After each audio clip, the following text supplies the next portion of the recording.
आज मी तुम्हाला आजचा महावाचनाचा विषय दैनिक लोकमताची शैक्षणिक बातमी। एक गाव जिथे आज घरोघरी सरकारी अधिकारी।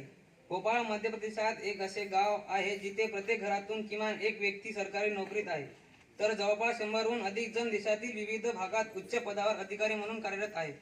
धार जिल्ह्यातील पडियाल या गावाने अधिकाऱ्याचे गाव म्हणून आपली स्वतःची वेगळी ओळख निर्माण केली आहे। दुर्गम आदिवासी बहुल असलेल्या या गावात 90% जास्त साक्षरता असून देश स्वतंत्र झाला तेव्हापासूनच गावातील युवकांनी स्पर्धा परीक्षांमध्ये यश मिळवण्यास सुरुवात केली होती।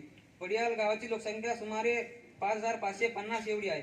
या गावातील 90% जास्त लोकसंख्या भिल्ल समुदायाची आहे। गावातील अनेक तरुण उच्च शिक्षण घेऊन देशभरात सेवा देत आहेत।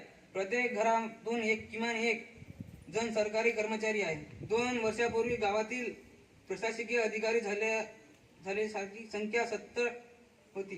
ती वर्ष 2024 मध्ये शतक पूर्ण करणार आहे। मुलांचे एक स्वप्न अधिकारी व्हायचे। अधिकाऱ्याचे गाव म्हणून ख्याती मिळालेलं पडियाल मधील मुले एकच स्वप्न पाहतात, ते म्हणजे अधिकारी होण्याचे। गावातील अनेक जण अमेरिका, मलेशिया आदी देशांमध्ये अभियंते आहेत। काही जण प्रदेशात व्यवसाय सुरू केला।